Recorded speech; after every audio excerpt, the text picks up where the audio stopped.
So, good morning everyone. So, todayគឺយើងនឹងទៅ last day like day in my life នៅសាលាខ្មែរខ្ញុំដូចគ្នាដោយសារតែសាលាខ្មែរខ្ញុំថ្ងៃហ្នឹងគឺវ៉ាកង and good morning everyone បងខ្ញុំពងគេង so ខ្ញុំបើកភ្លើងចេះទៅ and let's go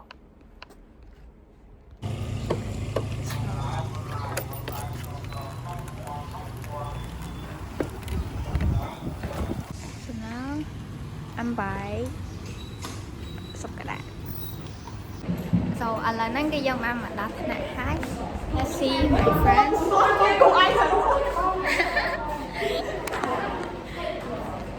okay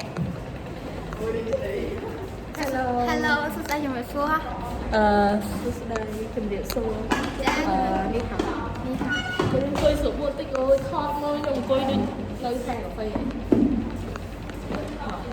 Hello បងចា How are you? I'm fine and you Thank you. what is Me your too. okay what is your name My name is Santana. okay how old are you I'm 16 years. okay do you want to ask me that I ask you, why you so beautiful? no you beautiful than me Oh no, you told the same. okay bye bye bro Bye bye. okay go to another one Kiển Bữa đó sao làm kem này ai? Hi.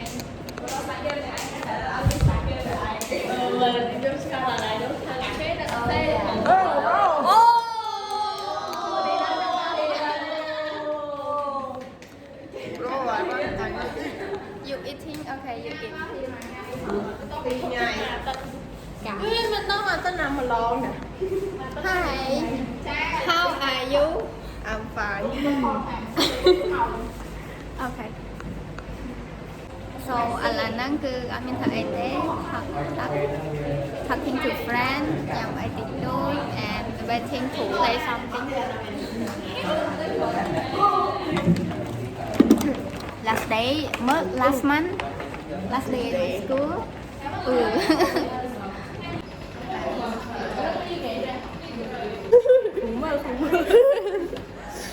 មានអីប្រកែកចង្ហាន់បងអូន Một cái nơi dạy chi trong bay luôn. Bay ong. Cái nơi dạy chi một bay ong. មានយាយជី Miền dạy chi ra chả.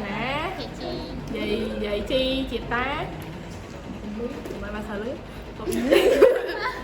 Vậy rằng làm về cái đó hay không bay dạy chi đâu sợ. Dạy chi đâu sợ. អាយើងមកជាមួយឯងចឹងយើងញ៉ាំបុហ្វេណា Nhắm tới đâu rồi đây nè. ហ្នឹងហើយ Sẵn đi. អានេះស្មាជិកក្រៅខៅសមាជិកក្រៅខៅ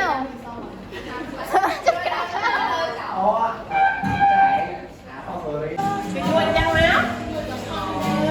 Cái bơi nhìn quay kìm lại chuột chăng mai là cô cái họ đá ra thôi nó phi vào đây. Ok, cắm một chân bắt cái. Đánh phòng của con đấy. Đặt đá rồi. Hai cái gì một tôi bị ập chưa đâu. Ôi phụ cái thay trong chim tôi đã cái. Măng mai nó thấy chuột chân hay nói nhá. Ê, ăn lên thấy mắt miên con miên. Chẳng miên cho thằng làm cái kèo. Ơi, vô cái lôi tao.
ta nghe này cho một tập của người ta rồi cũng quay chăm sóc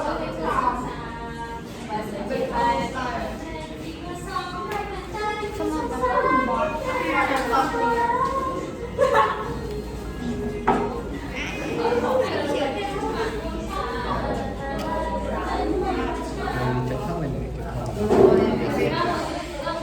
người không tới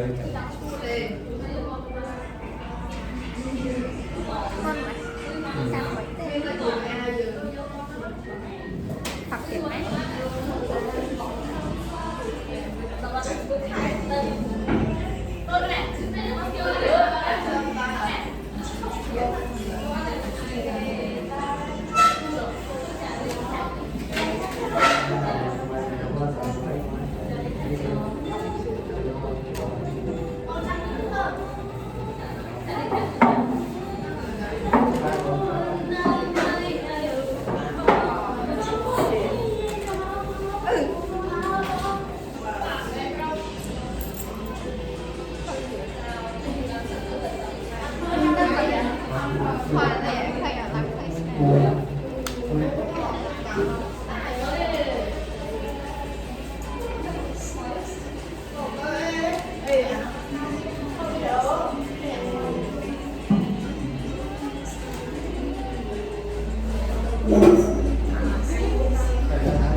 Please, Anna.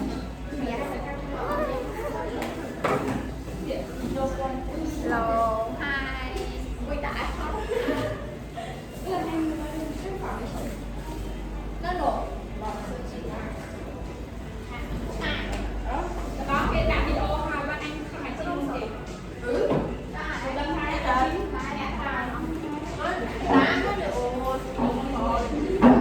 mong mà trao mong mà trao biết chuyện đó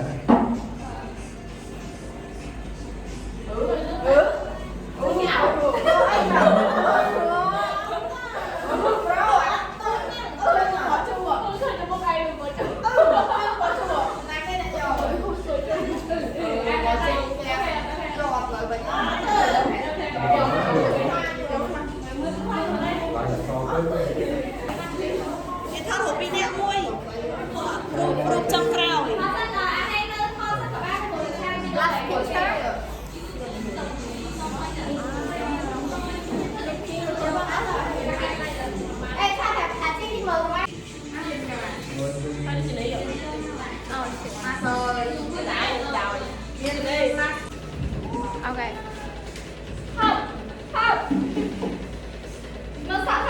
Let's go on.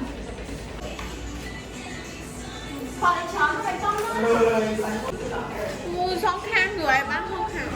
So, tao vẽ em some bot and this.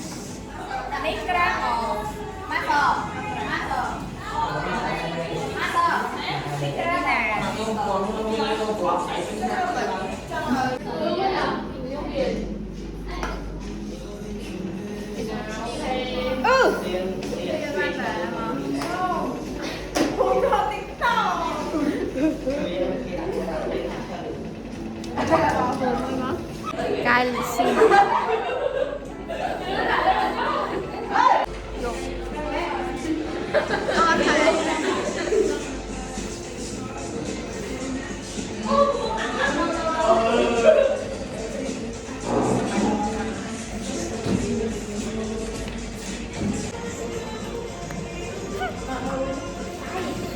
Đang về ấy nè.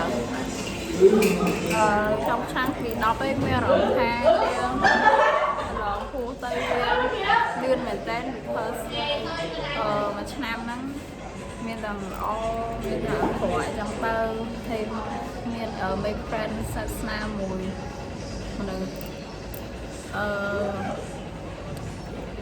hai bán bệnh vậy bơm vậy mấy anh không dùng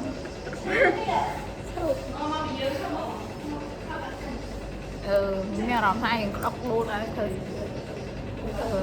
ai được đô sao là thấy tay man chung một phe tay man hiện người lại là một sát xa mới còn thầy là đã thầy tôi xài mấy từ mình play environment play vậy là giờ mà đây chung trong thầy they play nó gọi giống but also ako tao một phe off me and I because you guys help me a lot mình làm thay chăm đóสบายจันชอนเชียงชามmột môn này nhà đón thầy đi trong đá chỉ một lần thôi chăm một môn đi bạn chăm đi tiềnสบายngầu quanh and I họ thôi mà đưa xa xa thôi trời nóสบายจันyeah that's it thisซึ่งพอทางแผนอัพนี่ในสองหนึ่งอ๋อให้หัวที่มาเป็นทุ่มล้างผมไปหาการนี่จังเลยบาย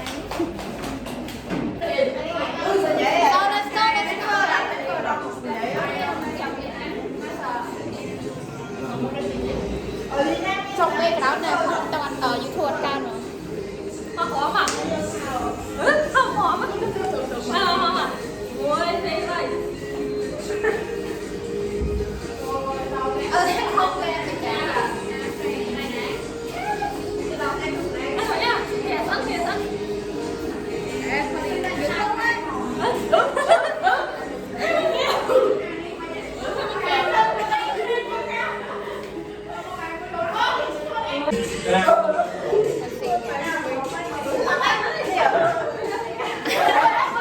để nó sẽ lên theo và chặt đồng đồng sang đi hai họ đơn như thế mau mau mai cứ nhà làm hai người đây rồi bây giờ nó biết là mấy người đây sao được sang ngày last để cho mà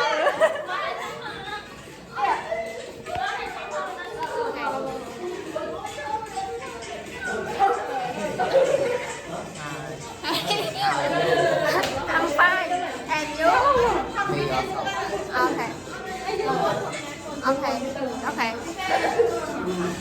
อันนี้คือทีเนี่ยทอดติ๊กต็อกอันนี้คือจนปลายข้าว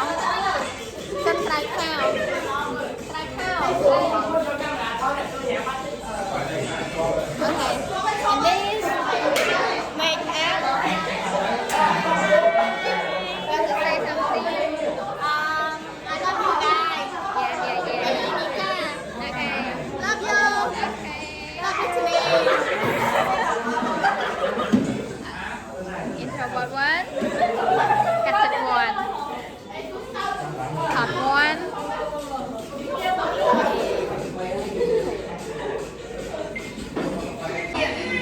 sâu sắc có một can trầm riêng bắt mày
Công cho lọt môi Vlog ơi, chùm miệng tua bóng Chơi phải lâu con pro mất phe nhông nè môi Okay bro Đúng rồi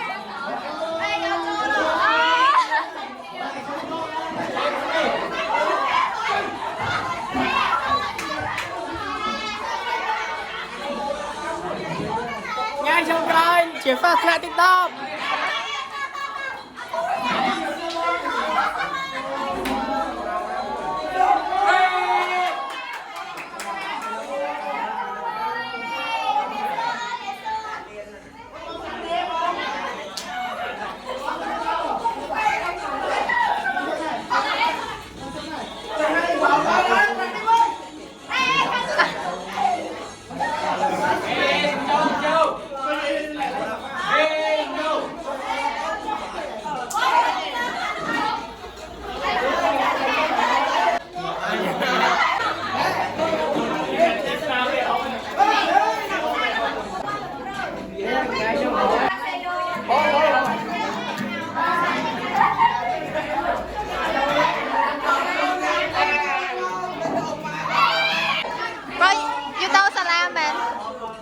Chào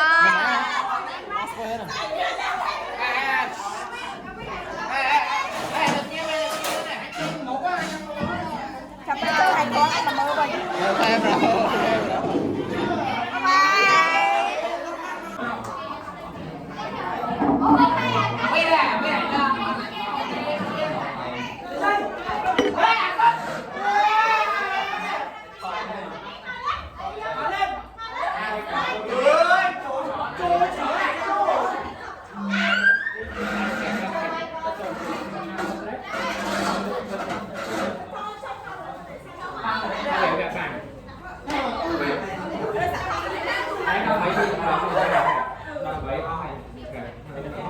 Không chó nè. Ồ, cái priêm này.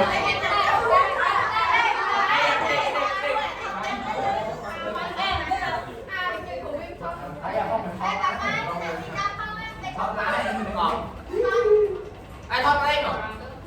Không đây không với em người.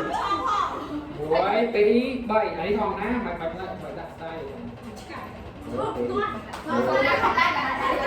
Ôi. Ai lúc nào đâu lúc kia. Ui, con nhỏ lúc kia. Bỏ. Buổi tí bảy. Không biết ai này. Ai cái gì lên con, lên con. Ai thấy ai?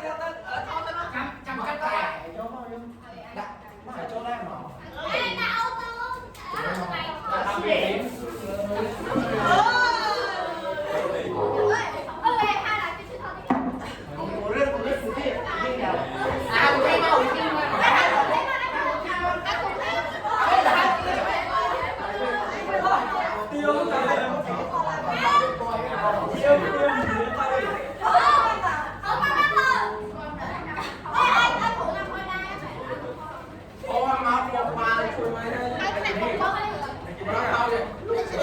Tôi thật cái tạo. Chỗ này. Đưa lại hai bóng cho tiếng mẹ. Hả? Ai con nó thoát. Con ấy kìa.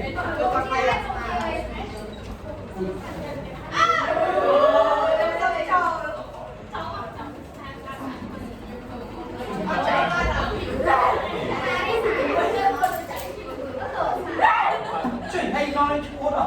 Gà trên thì chúa đấy. Ủa cái em về.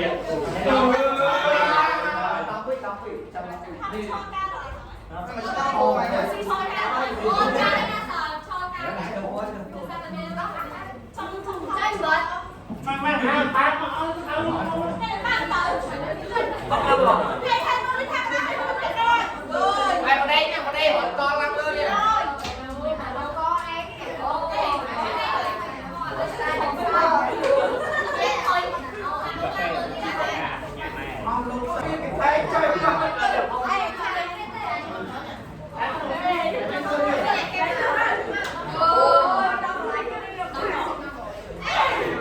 Làm lại đây. Ê.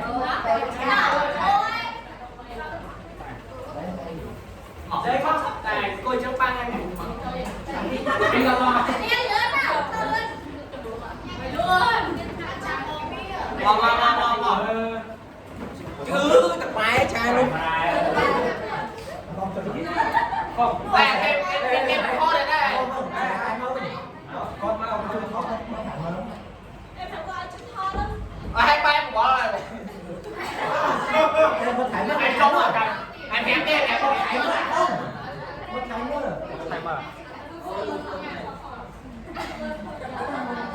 Anh ơi. Cho anh mà. Anh đâu á.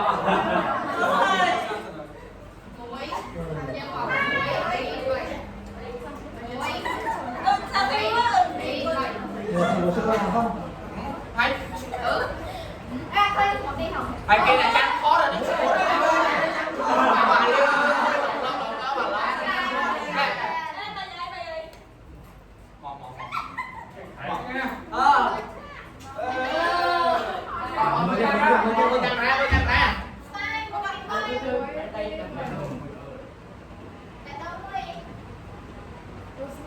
Ngỏ, mong hai.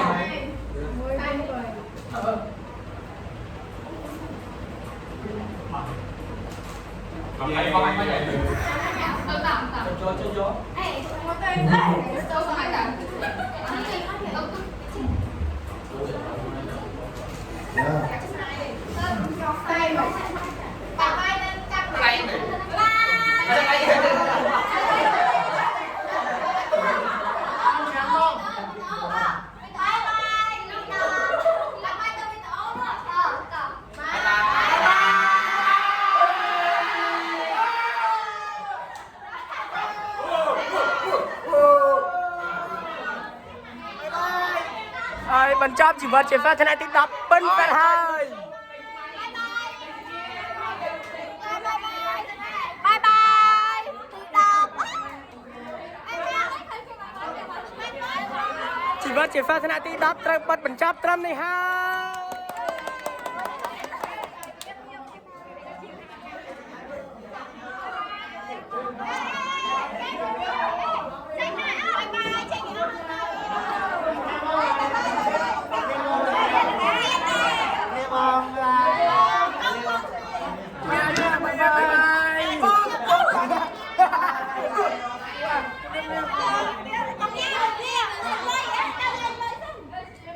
miệng lia thì đập siêu chiết rồi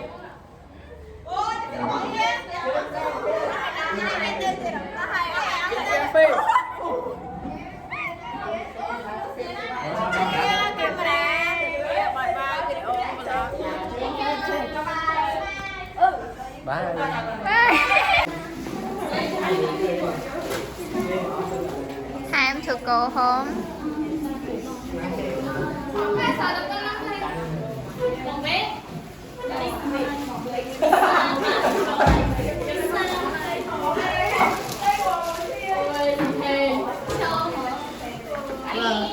Hello. Ê, bye bye, em chụp lia ơn. Bye bye bố. Bye bye.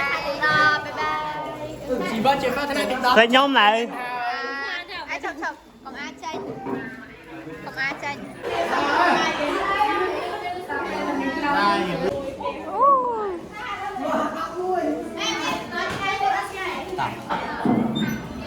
Bye bye. Bye bye. bye bye thì đập bye bye mẹ friend ទទួលតំណែងសិស្សទី11បានពេញលិនហើយបាទបាយបាយ Nẹo đăng, nẹo đăng. Bye bye.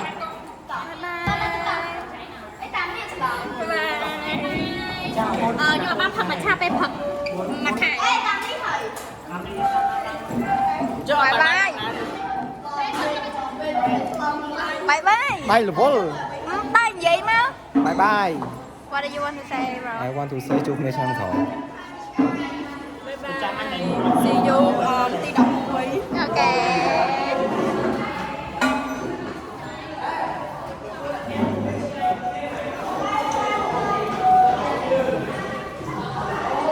Bye bye.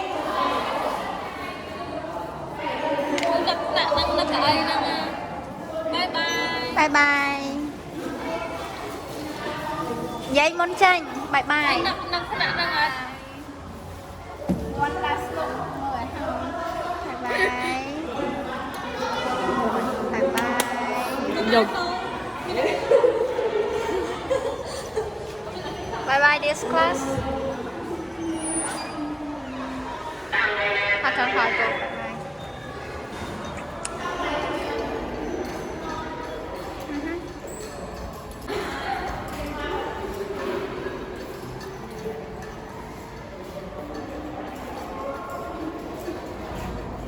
Thọt của tục tật.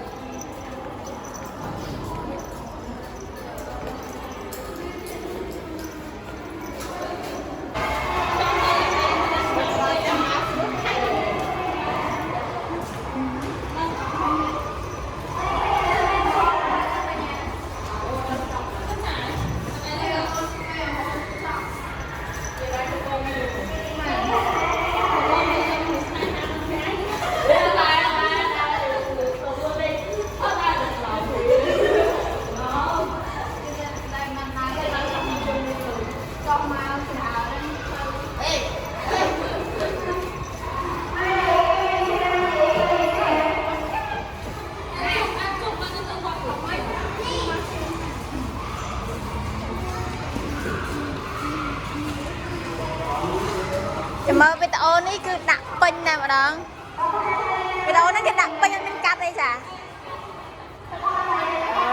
ចោលខក